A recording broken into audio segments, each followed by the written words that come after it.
بسم اللہ الرحمن الرحیم صلی اللہ تعالی علیہ وسلم۔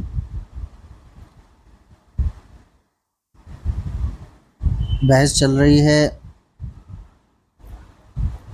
مفرد کی تقسیم کی۔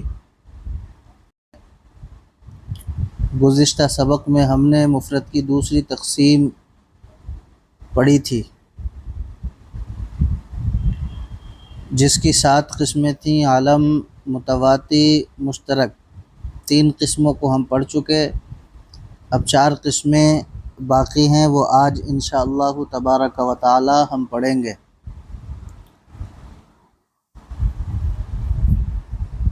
ہم نے جو قسمیں پڑھی تھیں عالم، متواتی اور مشکک،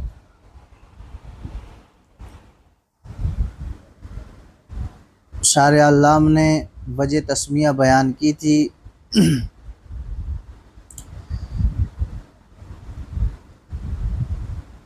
کہ متواتی کو متواتی کیوں کہتے ہیں۔ فرمایا تھا متواتی کو متواتی اس لیے کہتے ہیں کہ یہ تواتو سے مشتق ہے، اور تواتو کا معنی ہے توافق۔ چونکہ اس کلی کے افراد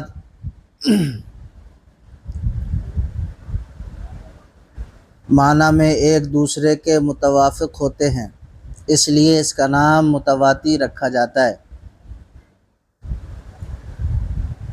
نیز متواتی کے افراد خارجیہ بھی ہوتے ہیں اور افراد ذہنیہ بھی، یعنی 2 طریقے کے افراد ہوتے ہیں متواتی کے، وہ افراد خارجیہ، افراد ذہنیہ۔ پھر مشکک کی وجہ تسمیہ بتائی تھی کہ مشکک کو مشکک کیوں کہتے ہیں، تو فرمایا تھا کہ اس لیے کہتے ہیں کہ انسان جب اس کے معنی کے ایک ہونے پر غور کرتا ہے کہ وہ تمام افراد پر برابر صادق آتا ہے تو سمجھتا ہے کہ وہ متواتی ہے، اور جب اس کے صدق کے اختلاف پر غور کرتا ہے تو سمجھتا ہے کہ وہ مشترک ہے۔ لہٰذا یہ کلی چونکہ شک میں ڈال دیتی ہے، اس لیے اس کو مشکک یعنی شک میں ڈالنے والی کہا جاتا ہے۔ یہ گزشتہ سبق میں وجہ تسمیہ بتائی تھی۔ اب یہاں سے مفرد کی 4 قسمیں ہم اور پڑھیں گے۔ مفرد کا معنی اگر ایک ہو تو اس کی 3 قسمیں تھیں: عالم، متواتی، مشکک۔ اب یہاں سے بیان کر رہے ہیں کہ مفرد کے معنی اگر کثیر ہوں تو اس کی 4 قسمیں ہوں گی: مشترک، منقول، حقیقت اور مجاز۔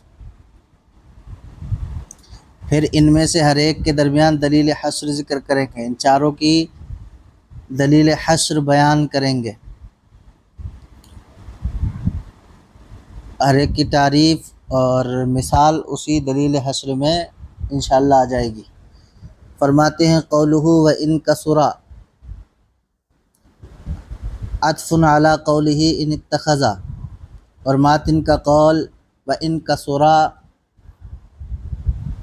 یہ عطف ہے ماتن کے قول ان اتخذ پر، وَإِن كَثُرَ کا عطف کس پر ہے؟ ان اتخذ پر، ماتن ہی کے قول پر۔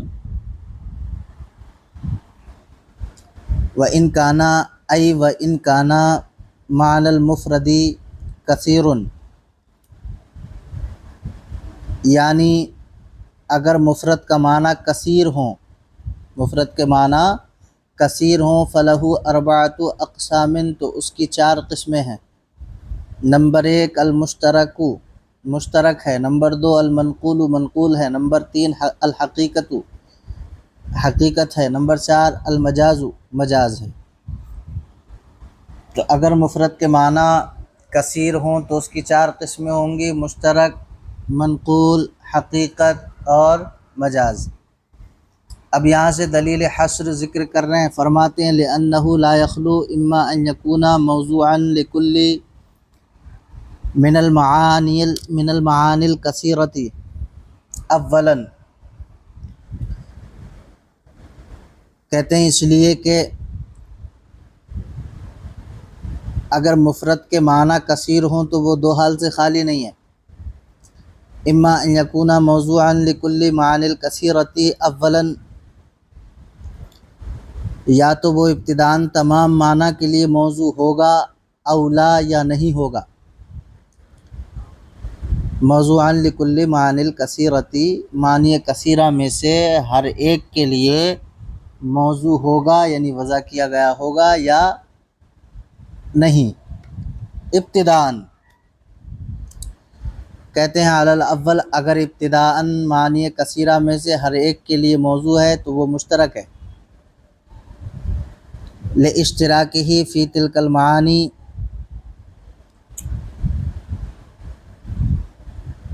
ان معانی میں مشترک ہونے کی وجہ سے، ان معانی کے درمیان مشترک ہونے کی وجہ سے۔ مشترک کیوں ہے اس کی وجہ بتا دی کہ لاشتراکہ فی تلک المعانی، ان معانی کے درمیان مشترک ہونے کی وجہ سے یہ مشترک ہے، یعنی لفظ کو وضع کیا گیا کثیر معنی میں سے ہر ایک کے لیے برابر برابر ابتداءً وضع کیا گیا، تو اگر برابر برابر ابتداءً وضع کیا گیا ہے تو وہ مشترک ہے۔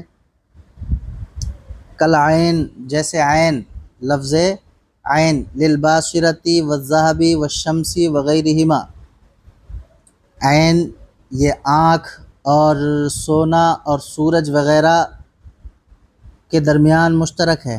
عین جو ہے، عین کا اطلاق آنکھ پر بھی ہوتا ہے، سونے پر بھی ہوتا ہے اور سورج وغیرہ پر بھی ہوتا ہے، چشمے پر بھی ہوتا ہے، ٹھیک ہے۔ تو یہ عین لفظ ایک ہے لیکن معنی کثیر ہیں، کبھی آنکھ سمجھا جاتا ہے، کبھی چشمہ سمجھا جاتا ہے، کبھی سونا سمجھا جاتا ہے، کبھی سورج سمجھا جاتا ہے۔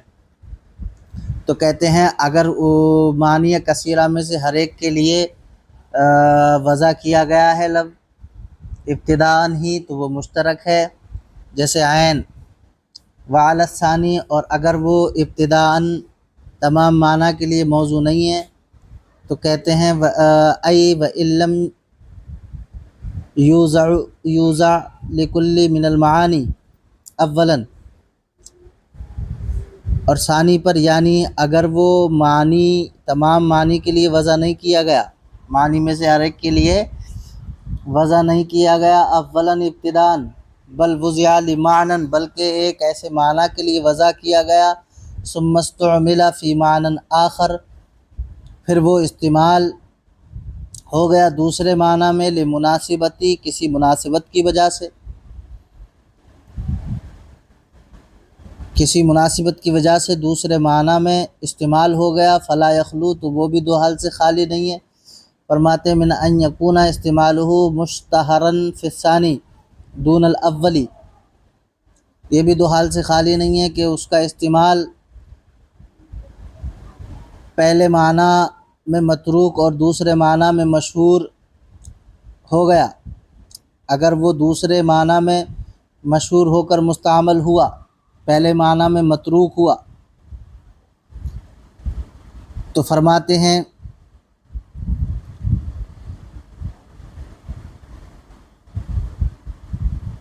فلا یخلو، تو وہ دو حال سے خالی نہیں ہے، من ان یکون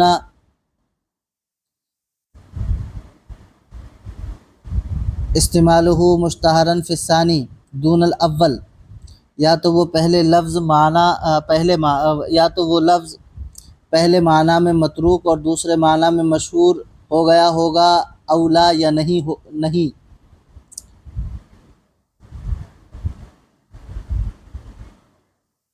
فإن اشتہر فی الثانی، تو اگر وہ دوسرے معنی میں مشہور ہو گیا، وترک استعمالہ فی المعنی الاول، اور پہلے معنی میں اس کا استعمال متروک ہو گیا، بدون القرینتی، بغیر کسی قرینے کی وجہ سے، فہو منقول، تو وہ منقول ہے، لوجود النقل فیہ، اس میں نقل پائے جانے کی وجہ سے، وإن لم یشتہر فی الثانی، اور اگر وہ دوسرے معنی میں مشہور نہ ہوا، ولم یترکوا استعمالہ فی الاول، اور پہلے معنی میں اس کا استعمال متروک بھی نہ ہوا، فإن استعمل فی المعنی الاولی، پس اگر وہ معنی اول میں مستعمل ہوا، الذی ہوا موضوع لہو، جو اس کا موضوع لہو ہے، فہو حقیقت، تو وہ حقیقت ہے، لتحقق اللفظ فی موضع الاصلی،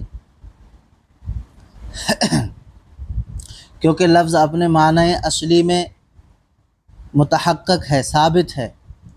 کل اسد، جیسے اسد، للحیوان المفترسی، یہ حیوان مفترس کے لیے وضع کیا گیا، اسد جو ہے یہ حیوان مفترس کے لیے وضع کیا گیا۔ اگر حیوان مفترس ہی کو اسد بولا جاتا ہے تو یہ کیا ہے؟ حقیقت ہے، کیونکہ اس کا معنی موضع اصلی میں جو ہے کیا ہے؟ ثابت ہے۔ آگے فرماتے ہیں وَإِنِ اسْتُعْمِلَ فِي الْمَعْنَى الثَّانِي، اور اگر وہ دوسرے معنی میں مستعمل ہو، ہوا غیر الموضوع لہو، جو اس کا موضوع لہو نہیں ہے، فہو مجاز، تو وہ مجاز ہے، لکونہ متجاوزا عن معناہ الوضعی، اس لیے کہ لفظ اپنے معنی وضعی سے متجاوز ہے، لفظ جو ہے اپنے معنی وضعی سے تجاوز کر چکا ہے۔ کل اسدی، جیسے اسد شیر، للرجل الشجاعی، یہ بہادر مرد کے لیے بولا جاتا ہے۔ دیکھو اسد کا حقیقی معنی شیر ہے، لیکن یہ بہادر مرد کے لیے بھی بولا جانے لگا، تو اب اسد وضع کیا گیا تھا شیر کے لیے، لیکن بولا جا رہا ہے رجل شجاع کے لیے، تو اب یہاں پر اسد اگر بہادر مرد کے لیے بولا جا رہا ہے تو یہ حقیقت ہے، کیونکہ اسد نے اپنے اصلی معنی سے تجاوز کر کے بہادر مرد کے لیے استعمال ہونے لگا۔ بات سمجھ میں آئی؟ ایک بار اور دلیل حصر سن لیں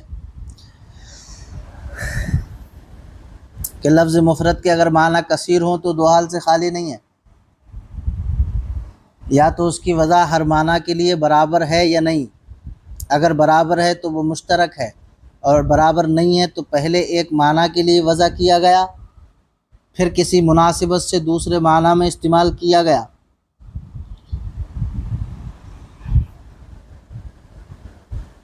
اگر ایک معنی کے لیے وضع کیا گیا پھر کسی مناسبت سے دوسرے معنی میں استعمال کیا گیا ہو تو یہ دو حال سے خالی نہیں ہے، یہ بھی دو حال سے خالی نہیں ہے کہ پہلے معنی کو چھوڑ دیا گیا اور دوسرے معنی میں مشہور ہو گیا۔ اگر پہلے معنی کو چھوڑ کر دوسرے معنی میں مشہور ہو گیا تو وہ منقول ہے، اور اگر پہلا معنی متروک نہ ہوا اور دوسرے معنی میں بھی مشہور نہ ہوا، بلکہ کبھی پہلے معنی میں استعمال ہو رہا ہے کبھی دوسرے معنی میں، اگر لفظ پہلے معنی میں استعمال ہو رہا ہے تو وہ حقیقت ہے، اور اگر دوسرے معنی میں استعمال ہو رہا ہے تو وہ مجاز ہے۔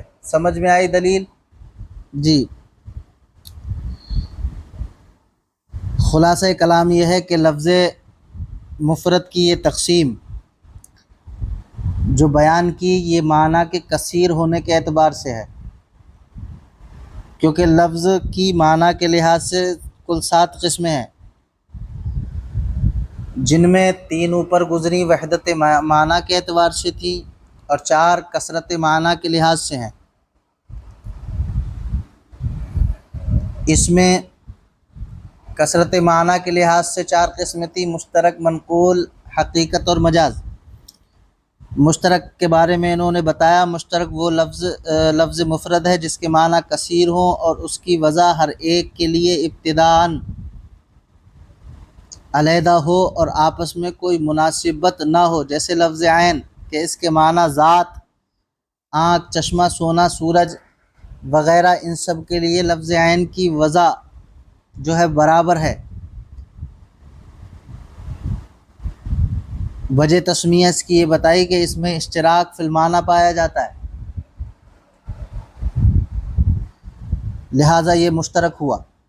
پھر منقول کے بارے میں بتایا، منقول وہ لفظ مفرد ہے جس کے معنی کثیر ہوں اور اس کی وضع ہر معنی کے لیے مساوی نہ ہو، برابر نہ ہو، بلکہ پہلے ایک معنی کے لیے وضع کیا گیا ہو، پھر مناسبت کی وجہ سے دوسرے معنی میں استعمال ہو کر مشہور ہو گیا، اور پہلے معنی میں متروک ہو گیا، جیسے کلمہ، صلاۃ۔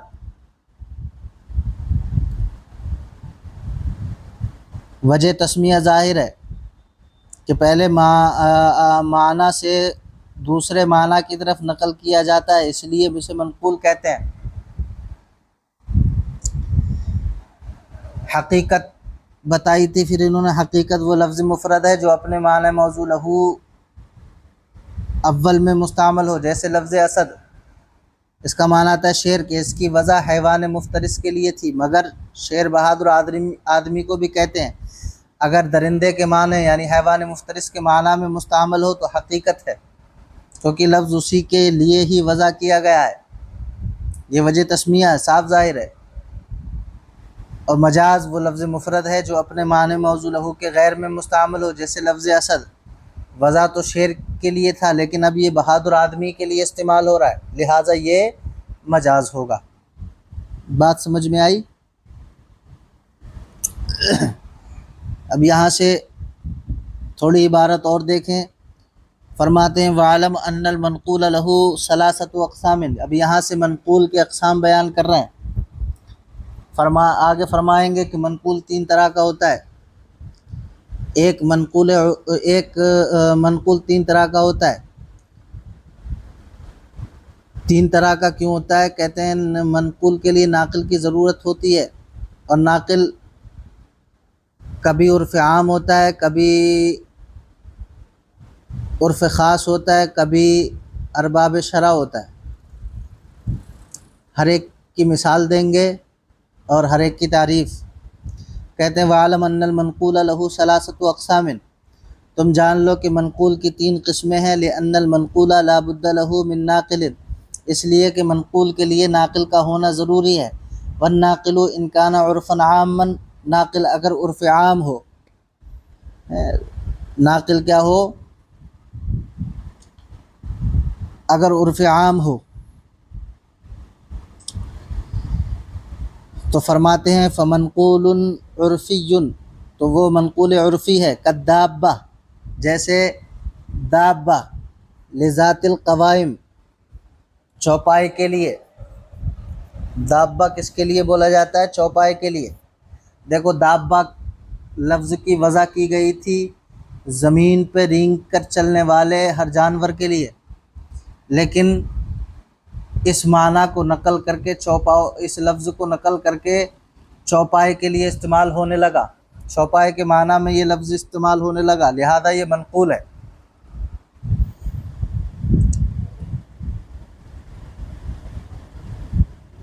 کہتے ہیں دابہ لذات القوائم، چوپائے کے لیے۔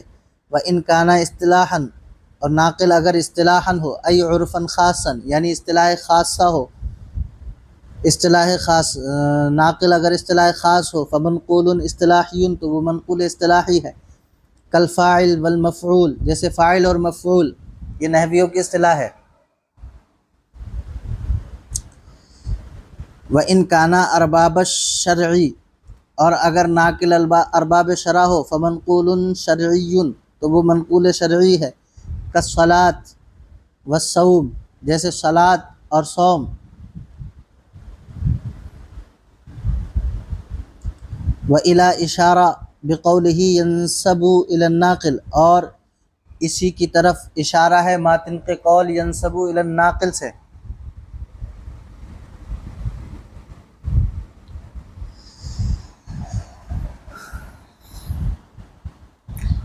متن میں ہم پڑھ کے آئے تھے المنقول ينسب إلى الناقل، کہ منقول ناقل کی طرف منسوب ہوتا ہے۔ شارح علام نے یہاں سے اس کی وضاحت فرما دی کہ منقول کے لیے ناقل کا ہونا ضروری ہے، لیکن ناقل کی کئی حیثیتیں ہوتی ہیں، جس حیثیت کا ناقل ہوگا اسی طرح کا منقول ہوگا، لہذا ناقل اگر عرف عام ہے تو وہ منقول عرفی، ناقل اگر خاص اصطلاح ہو تو وہ منقول اصطلاحی، ناقل اگر ارباب شرع ہوں تو وہ منقول شرعی ہے۔ بات سمجھ میں آئی؟ منقول عرفی وہ لفظ ہے جس کو عام لوگوں نے پہلے معنی سے دوسرے معنی کی طرف نقل کیا ہو، جیسے لفظ دابہ، یہ پہلے زمین پر رینگ کر چلنے والے جانور کے لیے وضع ہوا تھا، مگر چوپائے کے لیے استعمال ہو کر اسی معنی میں مشہور ہو گیا، لہٰذا یہ منقول عرفی ہے۔